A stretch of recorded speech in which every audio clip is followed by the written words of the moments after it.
ഇന്നത്തെ കാറ്റത്തെ കിളിക്കൂട് എപ്പിസോഡ്.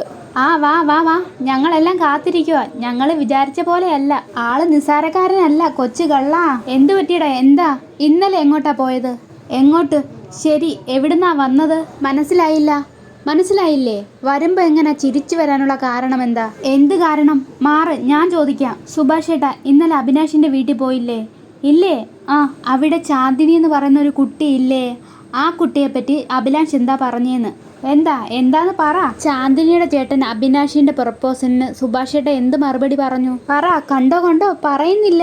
അപ്പൊ ഈ കാരണം കൊണ്ടല്ലേ ഇടയ്ക്ക് ചാന്ദിനി കൺസ്ട്രക്ഷൻ സൈറ്റിൽ വരുന്നത്? കണ്ടോ ഒന്ന് പോടാ, ചുമ്മാ നീ ഒന്നും കഥകളുണ്ടാക്കല്ലേ.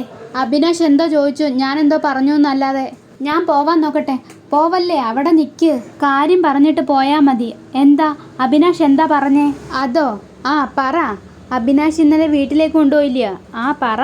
എന്നിട്ട് സുഭാഷ് ഏട്ടനെ ഒറ്റ ഓട്ടം ഓടുന്നു. സുഭാഷ് ഏട്ടാ അവിടെ നിൽക്കൂ. എടാ സുഭാഷേ, എന്റെ സൈക്കിൾ എടുത്ത് പോന്നോ? എടാ, വൈകിട്ട് ബിബറേജിൽ പോവാനുള്ളതാ. എന്നെ കാണിക്കുന്ന ഹരീഷിന്റെ വർക്ക്ഷോപ്പ്. ഹരീഷേട്ടാ, നീതുവിനെയും കൊണ്ട് സിനിമയ്ക്കൊന്നും പോവാറില്ലേ? എന്തിന്? അതൊരു ആചാരമല്ലേ? ഞങ്ങൾ രണ്ടുപേരും സംസാരിച്ചാലേ വഴക്ക. അപ്പൊ സിനിമാ തിയേറ്ററിൽ പോയി ഇനി അടി ഉണ്ടാക്കണോ? പറഞ്ഞു നാവെടുത്തില്ല, അപ്പോഴത്തേനും ആളെത്തിയല്ലോ. Hi bros. ഹായ്. നീതുവിനെ പറ്റി ഇപ്പം പറഞ്ഞതേ ഉള്ളൂ, അപ്പോഴത്തേനും ആളെത്തിയല്ലോ. പറഞ്ഞതെന്താ? നല്ലതോ ചീത്തയോ? നല്ലതാവാൻ വഴിയില്ല. ഇവനെ എന്നെപ്പറ്റി എന്തായാലും നല്ലത് പറയാൻ പോകുന്നില്ലല്ലോ. എന്താ നോക്കുന്നേ? എത്ര തവണ ഞാൻ വിളിച്ചു? ഒരു തവണയെങ്കിലും ഫോൺ അറ്റൻഡ് ചെയ്തോ? ഇല്ലല്ലോ. ഫോൺ കട്ട് ചെയ്യുന്നു, ഫോൺ ഓഫ് ആക്കുന്നു. എന്താ നിന്റെ പ്രശ്നം? ഫോൺ ഓഫ് ചെയ്താൽ സംസാരിക്കാൻ താല്പര്യമില്ലെന്ന് മനസ്സിലാക്കിക്കൂടെയോ? പിന്നെ എന്തിനാ അന്വേഷിച്ച് വരുന്നത്? നീ ഫോൺ എടുത്തില്ലെങ്കിൽ നീ ഉപേക്ഷിച്ച് പോയെന്ന് പറഞ്ഞുകൊണ്ട് ഞാൻ ഇരിക്കണോ? അങ്ങനെ വിചാരിച്ചാലും എനിക്കൊരു കുഴപ്പവും ഇല്ല. ഇതും പറഞ്ഞ് രാവിലെ വഴക്കുണ്ടാക്കാനാണോ നീ വന്നേ? നേരെ ഇപ്പോൾ ഉച്ചയായി. രാവിലെ മുതൽ ഞാൻ വിളിച്ചോണ്ടിരിക്കുക, അതുകൊണ്ടാണ് ഞാൻ ഇപ്പോൾ ഇങ്ങോട്ട് വന്നത്.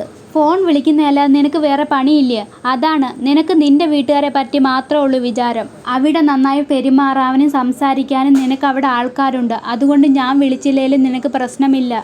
പക്ഷേ എനിക്കങ്ങനെയല്ല. എൻ്റെ അടുത്ത് ആരും അങ്ങനെ സംസാരിക്കാറില്ല. അതിൻ്റെ കാരണം നീയാണെന്നറിയാലോ. എനിക്ക് സംസാരിക്കാൻ നീ മാത്രമേ ഉള്ളൂ. അപ്പോൾ പിന്നെ വിളിക്കാതിരുന്നാൽ ഞാൻ അന്വേഷിച്ച് വരത്തില്ലയോ? നീ എന്താ എന്നോട് സംസാരിക്കാതിരിക്കുന്നത്? സംസാരിക്കാൻ ഇഷ്ടമല്ലാത്തതുകൊണ്ട്. എന്നോട് സംസാരിക്കാൻ നിനക്ക് താല്പര്യമില്ലെങ്കിൽ വേറെ ആരോട് സംസാരിക്കാനാ നിനക്ക് താല്പര്യമെന്ന് പറയണം. എടാ ചന്തുവേ, നമുക്ക് ഒരു ചായ കുടിച്ചിട്ട് വരാം. ഈ സീനിൽ ഇനി നമ്മൾ വേണ്ട. നിനക്ക് എന്നെപ്പറ്റി ഒരു വിചാരമില്ല. ഒരുത്തി ഇങ്ങനെ തുടർച്ചയായിട്ട് വിളിക്കുമ്പോഴത്തേനെ എടുത്ത് കാരണം എന്താണെന്ന് അന്വേഷിച്ചുകൂടെയോ? നീ എന്തിനാ വിളിക്കുന്നതെന്ന് എനിക്കറിയാമല്ലോ. അതാ ഞാൻ ഫോൺ വിളിക്കാഞ്ഞത്. അഥവാ ഞാൻ ഫോൺ അറ്റൻഡ് ചെയ്ത് സംസാരിച്ചാലും നീ നോർമലായിട്ട് സംസാരിക്കാറുണ്ടോ? എന്തെങ്കിലും പറഞ്ഞു വഴക്കിടും. നീ ഓരോന്ന് കാണിക്കുന്നുണ്ടല്ലേ ഞാൻ വഴക്കിടുന്നത്.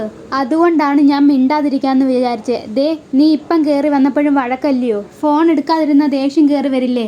ഞാൻ ഫോൺ എടുത്താലും ഫോൺ എടുത്തില്ലേലും നീ വഴക്കുണ്ടാക്കും. നിനക്ക് വഴക്കുണ്ടാക്കാൻ ഒരു കാരണം വേണം, അതാണ് കാര്യം.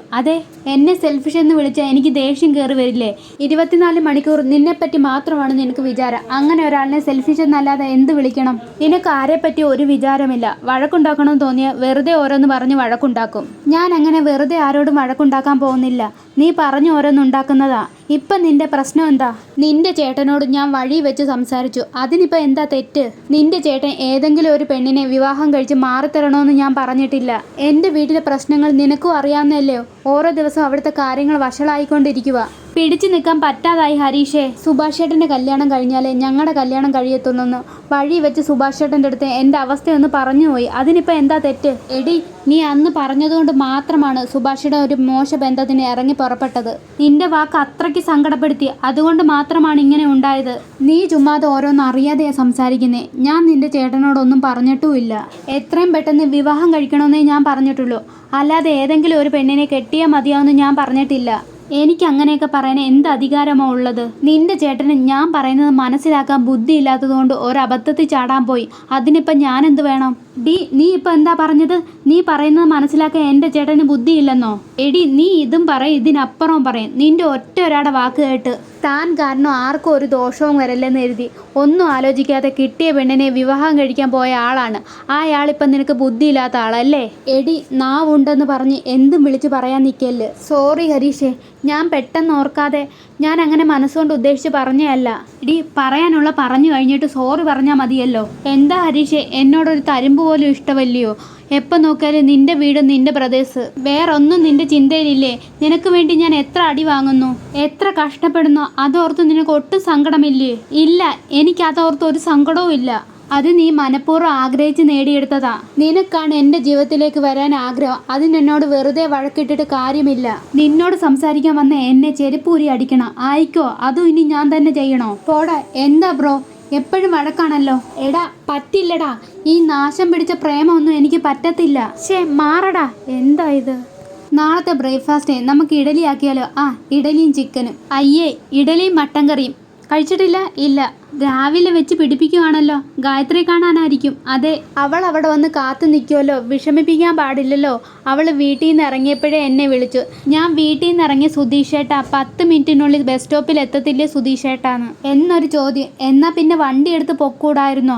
അതിലൊരു ത്രില്ലില്ലല്ലോ. നിങ്ങളുടെ കൂടെ വരുമ്പോഴാണല്ലോ രസം. എന്നെ കാണാതെ ആ കുട്ടിക്ക് ഇരിക്കാൻ വയ്യെന്ന് പറയുമ്പോൾ വേറൊരു ഡിഫറെൻറ്റ് ഫീലിങ്. അല്ല നിധി, എന്താ ഒന്നും പറയാത്തത്? വെറുതെ വർത്തമാനം പറയാൻ എനിക്കെന്താ വട്ടുണ്ടോ? ഏട്ടത്തി, എനിക്ക് നിങ്ങളെപ്പോലെ വട്ടുണ്ടോ എന്ന് ചോദിക്ക്. സുധീഷേട്ടനെ അങ്ങനെ പെരുമാറുന്നത് ഡാ. അല്ല നിധി, ഇയാൾക്ക് 2 വീലറൊക്കെ ഉള്ളതല്ലേ, എന്തിനാ വെറുതെ ബസ്സിൽ പോയി കഷ്ടപ്പെടുന്നേ? ഒന്നുമില്ല, റോഡിലൂടെ ഓടിക്കാൻ പേടിച്ചിട്ടായിരിക്കും അല്ലേ? നിധി, പേടി മാറണമെങ്കിൽ റോഡിലോടിച്ച് പഴക്കം വരണം. ടോപ്പിക്ക് മാറ്റണം, അല്ലെങ്കിൽ വാ തുറക്കത്തില്ല. സുധീഷേട്ടാ, കൈയെടുത്തേ, എനിക്ക് വേദനിക്കുന്നുണ്ട്. ഒന്ന് വെച്ചപ്പോൾ തന്നെ നിനക്ക് കൈ വേദനിക്കുന്നുണ്ടോ? എന്നാൽ അവിടെ തന്നെ ഇരിക്കട്ടെ. എടാ നികേഷ്, നമുക്ക് സുഭാഷ് ചേട്ടൻ്റെ കല്യാണം ഗംഭീരമായിട്ട് നടത്തണം. ഈ നോർത്ത് സ്റ്റൈലും കേരള സ്റ്റൈലും കൂടെ മിക്സ് ചെയ്ത് നടത്തണം. നോർത്ത് സ്റ്റൈല് സുഭാഷ് ചേട്ടനെ ഇങ്ങനെ കുതിരപ്പുറത്ത് കൊണ്ടുപോകണം. എന്നിട്ട് ബെല്ലെ ബെല്ലെ എന്ന് പറഞ്ഞുകൊണ്ട് നമുക്ക് പോകണം. കേരള സ്റ്റൈല് താലികെട്ട്. പിന്നെ ഇപ്പോഴത്തെ പെൺപിള്ളേർ ഒരു പരിപാടി ഇല്ലയോ, എല്ലാവരും ഇങ്ങനെ വട്ടത്തിൽ കൂടി ഡാൻസ് കളിച്ച് കലബില കലബില എന്നൊക്കെ. എന്താ അതിൻ്റെ പേര്? കൈകെട്ടിക്കളിയാണോ? കൈകെട്ടിക്കളിയൊന്നുമല്ല, വീരനാട്യം. അതൊരെണ്ണം സെറ്റ് ചെയ്യുക. എന്താ നിൻ്റെ അഭിപ്രായം? വളരെ നല്ല അഭിപ്രായം. നിധിയുടെ അഭിപ്രായം എന്താ? എങ്ങനെയെങ്കിലും കല്യാണം നടത്തിയാൽ മതിയെന്ന് വിചാരിക്കുന്ന ആണുങ്ങളുണ്ട്. സുഭാഷ് ചേട്ടൻ അങ്ങനെയല്ല. എങ്ങനെയെങ്കിലും ആ കുട്ടിയോട് സംസാരിച്ചൊന്ന് പഴകട്ടെ. അതിനുള്ളിൽ കല്യാണം നടത്തി വെച്ച് കഴിഞ്ഞാൽ ഊരിപ്പോവാൻ വലിയ പാടാണ്. അനുഭവം ഗുരു അല്ലേ ഏട്ടത്തി? എന്താ സംശയം? പറഞ്ഞ പോലെ ഗായ് വന്ന് കാത്തു നിൽപ്പുണ്ടല്ലോ. എന്നാൽ ഞാൻ അങ്ങോട്ട് ചെല്ലട്ടെ. ബായ്. ഹായ് ഗായു, വന്നിട്ട് കുറേ നേരമായോ? ഇല്ല, ഈ ഡ്രസ്സേ ഗായുവിന് നല്ല മുണക്ക് ചേരുന്നുണ്ട് കേട്ടോ. Thank you. ഇന്നെന്താ ആ കൂളിംഗ് ഗ്ലാസ് വെക്കാഞ്ഞത്? ഗായുവിനെ കാണാനുള്ള തിരക്കുകൊണ്ട് ഞാൻ അതങ്ങ് മറന്നുപോയി. നാളെ ഞാൻ തീർച്ചയായിട്ടും വെക്കാം കേട്ടോ.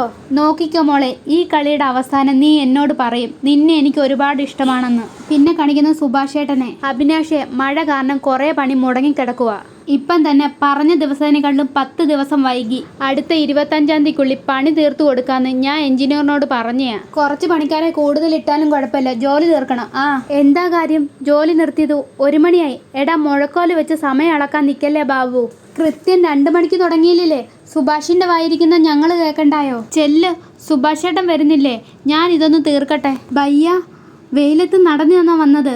നാളെ മുതലേ കൊട ചൂടിക്കൊണ്ട് വരണം. ഛത്രി വാങ്ങണം. വാങ്ങണം. നാട്ടിലെ വെയിലുമായിട്ട് നോക്കുമ്പോൾ ഇതൊന്നും ഒരു ചൂടല്ല സുഭാഷ് ചേട്ടാ. ഏതായാലും ഇവള് വന്നതല്ലേ, കഴിച്ചിട്ട് പണിയാ. അഭിനാഷ് കഴിച്ചോ? ആപ്തേനി ഹേനാ, എനിക്കുള്ളതാ.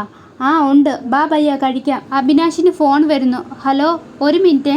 ഭയ്യ, പണിക്കാരെ അറേഞ്ച് ചെയ്യുന്ന ആളാ. ഇവിടെ റേഞ്ച് കിട്ടുന്നില്ല. ഞാനൊന്ന് സംസാരിച്ചിട്ട് വരാം. അല്ല, നീ കഴിച്ചോ? ഇല്ല. എന്നാ കഴിക്ക്. സുഭാഷ് ചേട്ടൻ വിളമ്പി കൊടുക്കുന്നു. Thank you. നന്നായിട്ടുണ്ട്. ഉരുളക്കിഴങ്ങ് കറി അടിപൊളിയാണ്. ഉരുള ദാ ഇത്. ആലും തുമാരെ കുക്കിംഗ് ബഹുത് അച്ചാ ഹേ എന്ന് കരുതി എന്നും ഇങ്ങനെ ഫുഡ് ഉണ്ടാക്കിക്കൊണ്ട് വരണ്ട. ഞാൻ വീട്ടിൽ നിന്ന് കൊണ്ടുവന്നോളാം. മുജെ ചോടിയാത്തി രഹന. എന്താ? മുജെ ചോടിയാത്തി രഹന. ഞാൻ ചൂടിയ വള. വേണം. ഞാൻ വള മേടിച്ചു തരണോന്നോ? കുപ്പിച്ചൂടിയാ മതിയോ? കുപ്പിവള? അതെ. ആ കയ്യെന്ന് നീട്ടിയ കുപ്പിവള ഇട്ടാലേ കിലുകിലാന്ന് കിലുങ്ങും. വാങ്ങിത്തരാം കേട്ടോ. പിന്നെ കാണിക്കുന്ന നിധിയുടെ ഓഫീസാണ്. ഈ പോർച്ചിന്റെ ഡിസൈൻ അപ്പുറത്തോട്ടാക്കിയാൽ മറ്റൊരു ഡിസൈൻ കൂടെ വർക്ക് ചെയ്താലോ? അത് സൂട്ടാവും. ഹലോ. Yes boss. എന്തായി? കഴിഞ്ഞോ? ഓൾമോസ്റ്റ്. പോർച്ചിന്റെ ഡിസൈൻ മാറ്റി ഒന്നുകൂടെ ചെയ്യാന്ന് കരുതി. എവിടെ? നോക്കട്ടെ. കൊള്ളാമല്ലോ. നിങ്ങൾ രണ്ടുപേരോട് ചെയ്തയാണോ? എനിക്കിതിൽ റോളൊന്നുമില്ല. നിധി 95% ചെയ്തു വെച്ചിരിക്കുവാണ്. അങ്ങനെയൊന്നുമില്ല. ഐഡിയേഷൻ മുതൽ വിദ്യയുണ്ട്. 2 പേരൂടെ ചെയ്തത് തന്നെയാ. നിധി, നമുക്ക് റിയൽ ഗ്രൂപ്പിന്റെ നാളെ ഒരു മീറ്റിംഗ് ഉണ്ട്. അവരുടെ വില്ല പ്രോജക്റ്റിന്റെ ഡിസൈൻ കഴിഞ്ഞിരിക്കുവല്ലേ? അതെ. നാളെ നിധി അത് പ്രസന്റ് ചെയ്യണം. ചെയ്യത്തില്ലയോ? ചെയ്യാം സിദ്ധാർത്ഥ്. നല്ല കോൺഫിഡൻ്റ് ആയി ചെയ്യണം. ഒരു ക്വസ്റ്റിനും അവരുടെ ഭാഗത്തുനിന്ന് വരാത്ത രീതിയിൽ ചെയ്യണം. ഓക്കെ അല്ലയോ? ആ ക്ലയൻറ്റ് നമ്മുടെ കയ്യിൽ നിന്ന് ഒരിക്കലും മിസ്സാവല്ല്. ചെയ്യാം സിദ്ധാർത്ഥ്. ഇന്ന് വൈകിട്ടൂടി എല്ലാ വർക്കും ഫിനിഷ് ആവുകയാണെങ്കിൽ എന്നെ ഒന്ന് കാണിച്ചേരെ. നാളെ 11 മണിക്കാണ് പറഞ്ഞേക്കുന്നത്. ഒരു കാരണവശാലും മിസ്സാവല്ല്. Very important. Sure sir. എന്നാൽ ശരി. നീ എന്തിനാ ഇങ്ങനെ സിദ്ധാർത്ഥിനെ പേടിക്കുന്നേ? ഞാൻ സിദ്ധാർത്ഥിനെ പേടിച്ചതല്ല. നാളത്തെ പ്രസൻറ്റേഷനെ ഓർത്ത് പേടിച്ചതോ? ഒരു പ്രശ്നവും കാണത്തില്ല. സിദ്ധാർത്ഥ് സാർ കൂടില്ലയോ? ധൈര്യമായിട്ട് ചെയ്യ്. നിധിക്ക് ഫോൺ വരുന്നു. ഹലോ നിധി, നാളെയാണ് നിങ്ങളുടെ കേസിൻ്റെ ഹിയറിങ്. രാവിലെ 10 മണിയോടെ കോടതിയിലെത്തണം, മറക്കല്ല്. അയ്യോ മാം, നാളെ ഒരു പ്രശ്നമുണ്ട്. എന്ത് പറ്റി? നാളെ ഒരു ഓഫീസിലൊരു അത്യാവശ്യമുണ്ട്. ഇവിടെ വലിയ സമയം എടുക്കത്തില്ല. 11 മണിക്ക് തന്നെ ഒരു ഷാർപ്പ് ഒരു പ്രസൻറ്റേഷൻ ഉണ്ട്. 10 മണിക്ക് തയ്യാറായി ഇരിക്കേണ്ടി വരും. ജോലിക്ക് കയറിയിട്ട് ക്ലയൻറ്റിന് മുമ്പിൽ ആദ്യമായിട്ടുള്ള പ്രസൻറ്റേഷനാ. ചെയ്യാതിരിക്കാൻ പറ്റത്തില്ല. അതുകൊണ്ടാ. ഇത്തവണയൊന്ന് മാറ്റിവെക്കാൻ പറ്റുമോ? ഓക്കെ, ഞാൻ റിക്വസ്റ്റ് ചെയ്യാം. പക്ഷേ നെക്സ്റ്റ് ടൈം എന്തായാലും ഹാജരാവണം. Okay ma'am. അടുത്ത ഹിയറിങ് കോടതിയിൽ നിന്ന് അറിയിക്കുമ്പോഴേ അതെന്തായാലും നോട്ട് ചെയ്ത് വെക്കണം. ഓഫീസിൽ ആ ദിവസം ലീവ് പറഞ്ഞ് വെക്കുകയും ചെയ്യണം. Okay ma'am. ഇത്രയും കാണിച്ചുകൊണ്ട് ഇന്നത്തെ എപ്പിസോഡ് അവസാനിക്കുന്നു. ഈ വീഡിയോ കാണുന്നവർ സബ്സ്ക്രൈബ് ചെയ്യണേ.